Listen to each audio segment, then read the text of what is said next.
بھی رکھتی ہے، ہم شکل بھی ہے، لیکن اس کے باوجود انسان نہیں ہے۔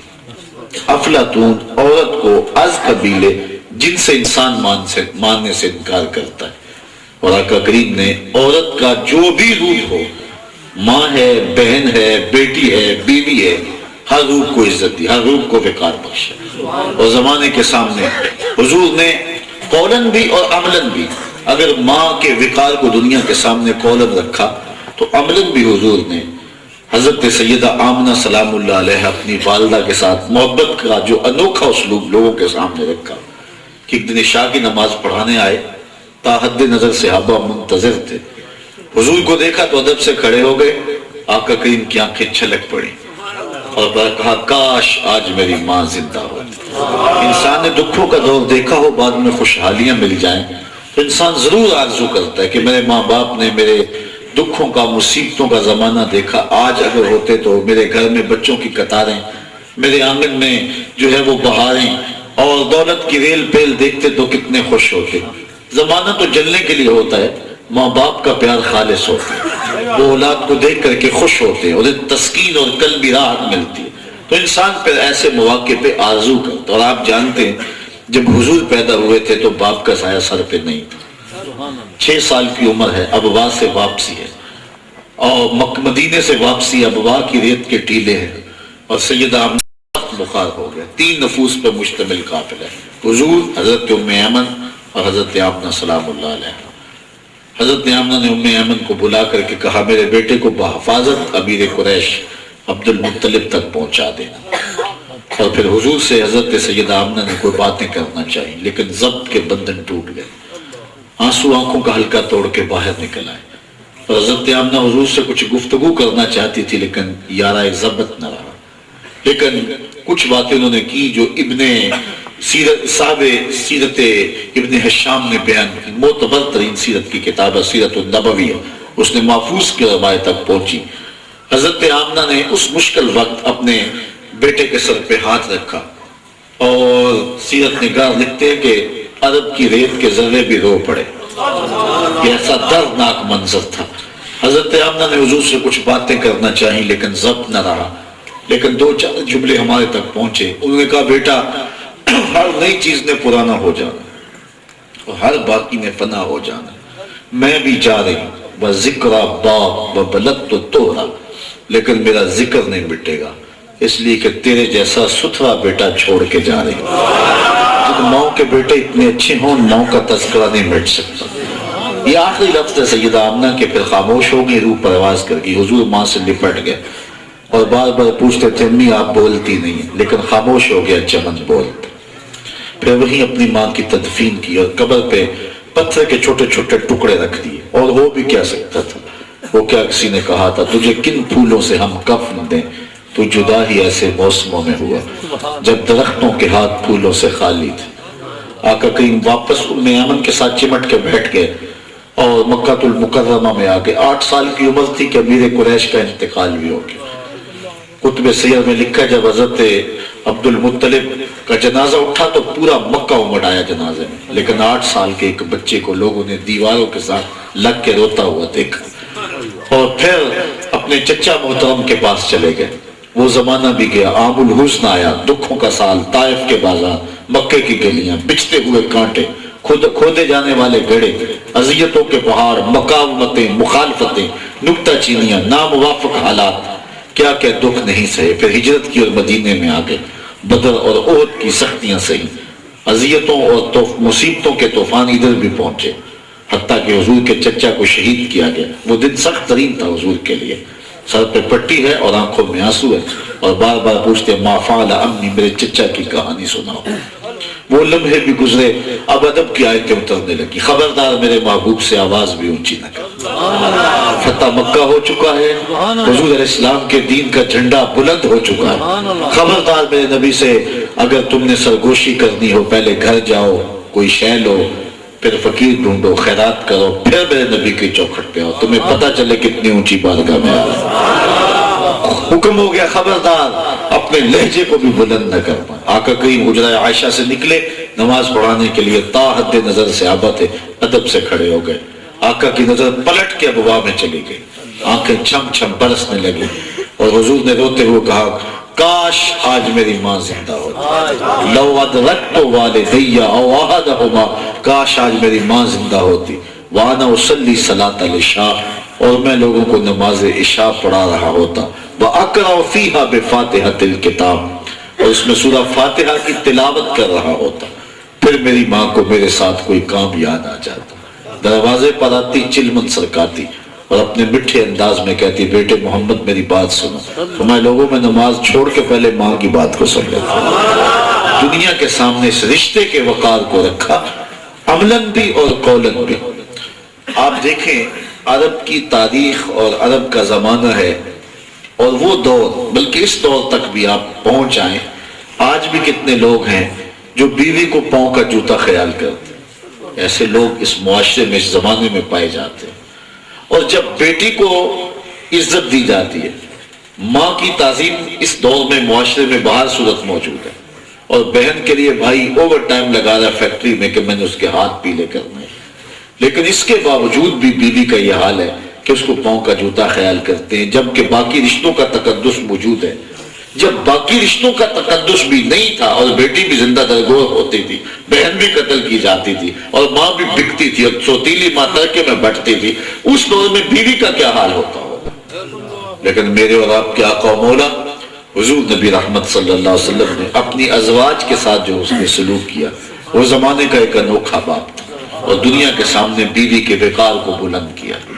حضرت سیدہ عائشہ رضی اللہ تعالیٰ عنہ فرماتی ہیں کہ حضور مجھے حمیرہ کہہ کے پکارتے، اور حضرت خدیجۃ الکبریٰ رضی اللہ تعالیٰ عنہ کے ساتھ حضور کے پیار کی جو کہانی تھی، حضرت عائشہ رضی اللہ تعالیٰ عنہ فرماتی ہیں کہ ایک دن میرا ان سے جو رشتہ تھا، اس کے سبب سے میں نے کہہ دیا کہ حضور آپ اس بوڑھی خاتون کا ذکر نہیں چھوڑتے جس کے ہونٹوں کے گوشے بھی بڑھاپے کی وجہ سے رنگ بدل گئے تھے، تو حضور نے فرمایا عائشہ مجھے خدیجہ کے بارے تکلیف نہ دو، جب پورے مکے نے میرا انکار کیا تھا اس نے میرا اقرار کیا تھا، میں اس کا تذکرہ نہیں چھوڑ سکتی۔ فرماتی ہیں پھر اس کے بعد کبھی بھی میں نے ان کے بارے میں تذکرہ نہیں کیا اس حوالے سے۔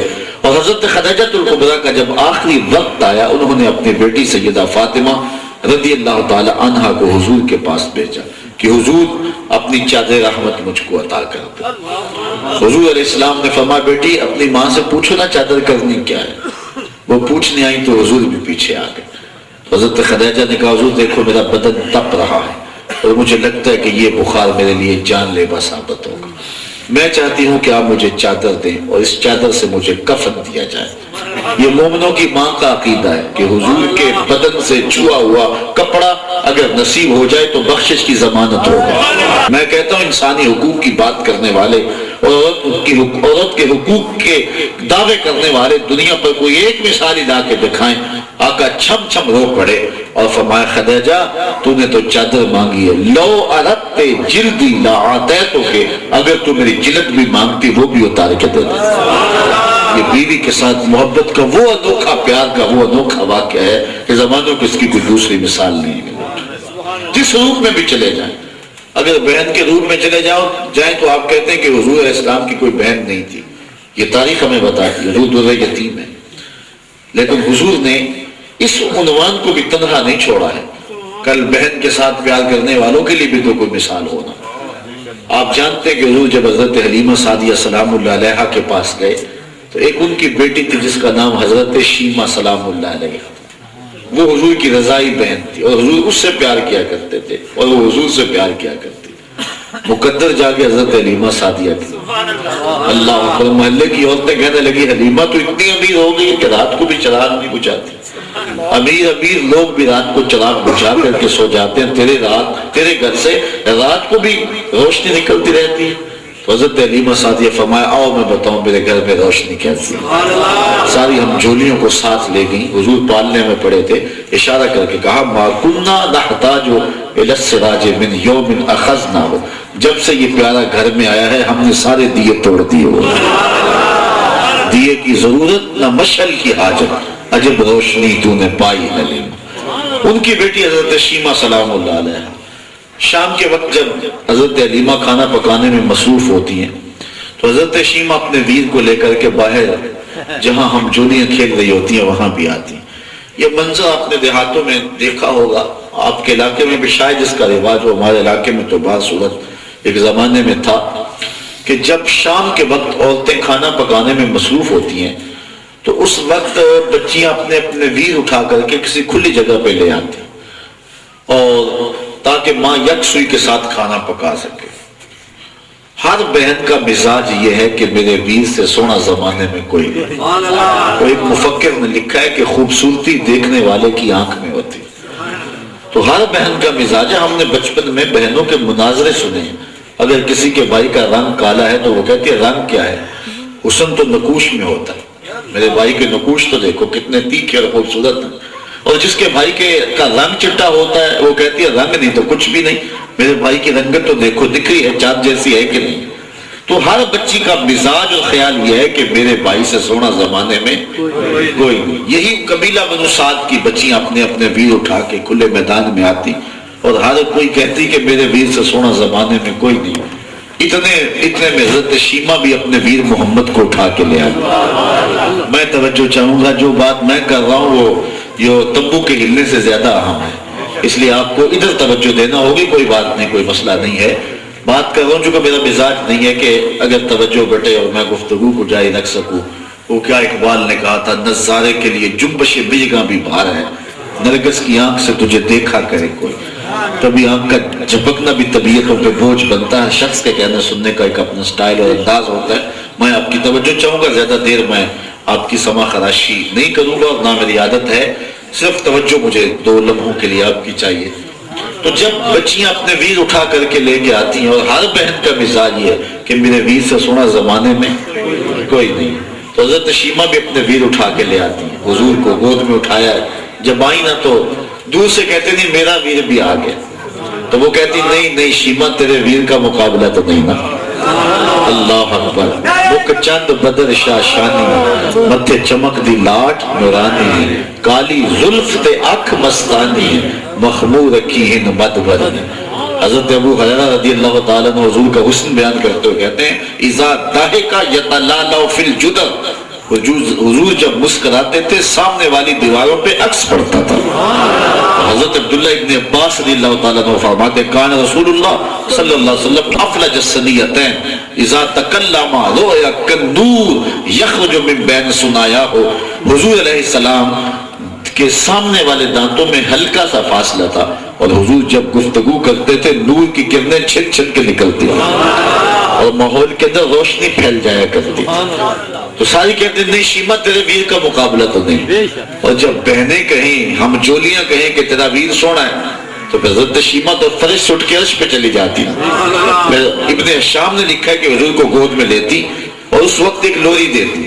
لوری کے لفظ کیا تھے؟ ربنا ابق لنا محمدا حتی اراہ یافعا وامردا، اے اللہ میرے ویر محمد کو نظر نہ لگے، آج یہ بچوں کا سردار ہے، کل اپنی آنکھوں سے دیکھوں کہ جوانوں کا بھی سردار ہے۔ آج بچوں میں فائق ہے، سب سے اونچا ہے، کل جوانوں میں بھی سب سے اونچا ہو۔ حضرت شاہ عبدالحق محدث دہلوی مدارج النبوہ میں فرماتے ہیں اللہ نے حضرت شیمہ سلام اللہ علیہ کو یہ دن دے دیے۔ حضرت شیمہ سلام اللہ علیہ کا نکاح ہو گیا، ایک قبیلے میں چلی گئی، حضور علیہ السلام مکے میں آئے، مکے سے پھر حضور ہجرت کر کے مدینے میں تشریف لے گئے۔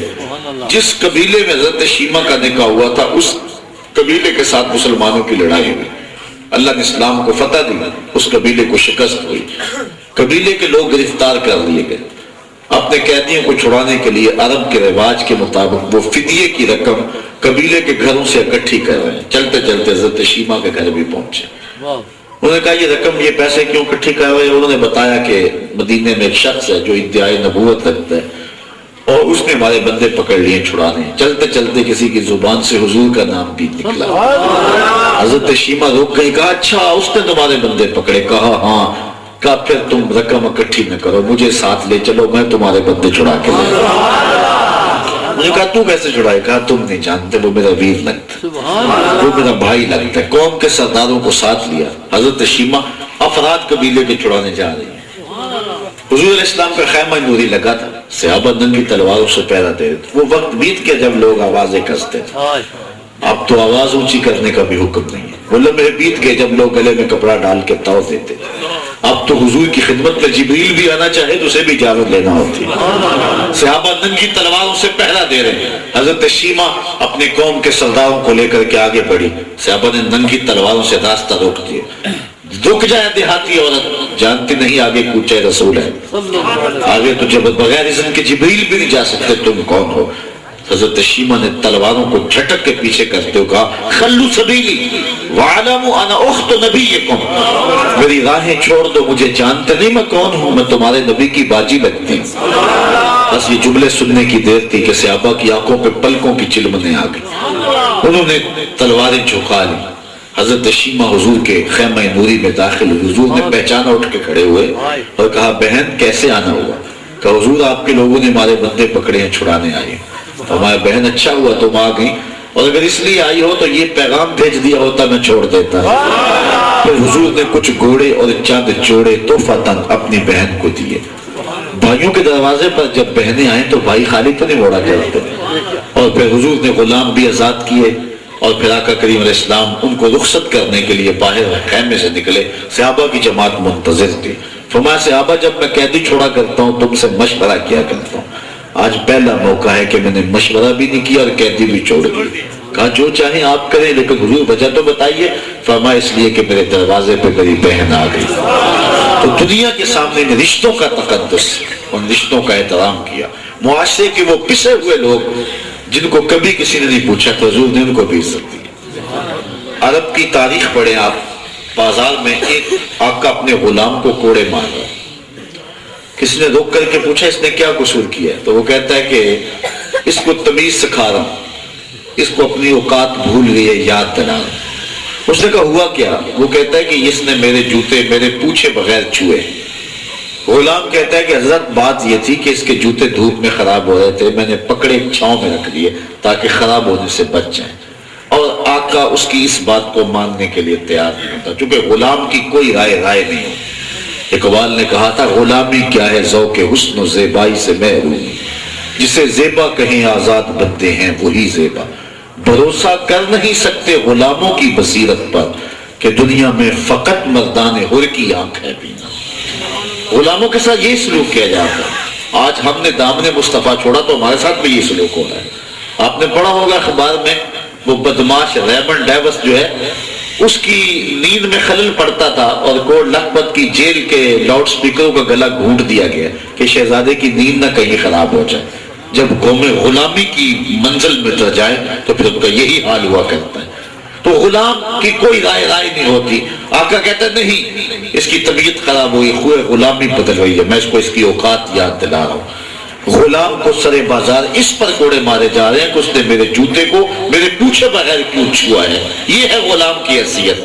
اب دیکھو حضور آئے تو رنگ بدلا. معراج پہ گئے، واپس پلٹے، کہا بلال تو کون سا نیک عمل کرتا ہے؟ میں نے جنت میں تیرے قدموں کی آہٹ کو سنا. کیا خیال ہے اس ایک جملے نے دور غلامی کی ساری تھکن اتارنے دی ہوگی؟ اور غلام جو ہے وہ فرش اٹھ کے فراز عرش پہ نہیں پہنچ گیا ہوگا. اور اسی تعلیم کا نتیجہ ہے کہ 23 لاکھ مربع میل کا حکمران حضرت عمر حضرت بلال حبشی کے تاریہ سے واپس آنے پر مسجد نبوی سے باہر نکل کر کے ان کا استقبال کرتے ہیں اور ان کے کالے ہاتھ کو چوم کر کے آنکھوں سے لگا کے کہتے ہیں یا بلالو انت سیدنا. بلال لوگ تجھے غلام کہیں ان کی مرضی، میرا تو آقا ہی لگتا ہے. تو کہاں سے اٹھایا اور کہاں تک پہنچا دیا. یہ جس شخص نے لکھی ہے نا دا 100، مائیکل ایچ ہارٹ نے حضور کی سیرت پر اور باقی دنیا کی 100 شخصیت پر اس نے لکھا ہے، اور سب سے فہرست پر اس نے سر فہرست حضور کا نام لکھا. اور وہ کہتا ہے میں نے عقیدت کی وجہ سے ایسا نہیں کیا. اگر عقیدت کی وجہ سے ایسا کرتا تو میں مذہباً عیسائی ہوں تو میں حضرت عیسیٰ کا نام پہلے نمبر پر لکھتا. میں نے میرٹ پہ ایسا کیا.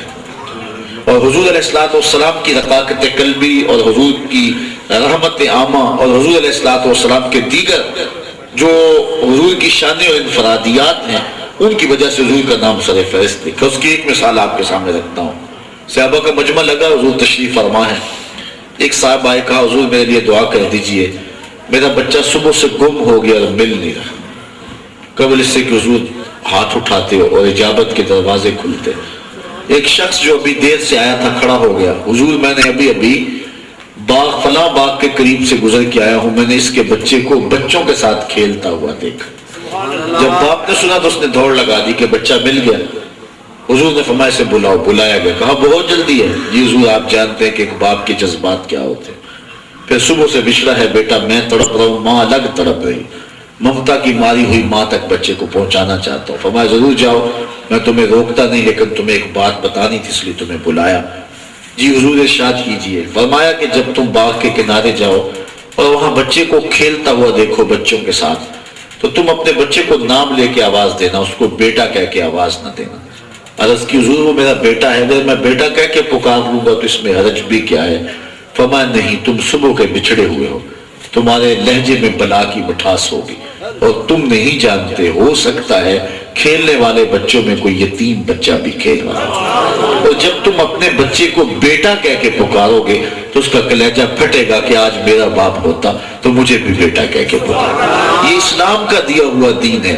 کسی کی نزاکت قلبیہ کا یوں خیال رکھنا، یہ کائنات میں حضور ہی ہے۔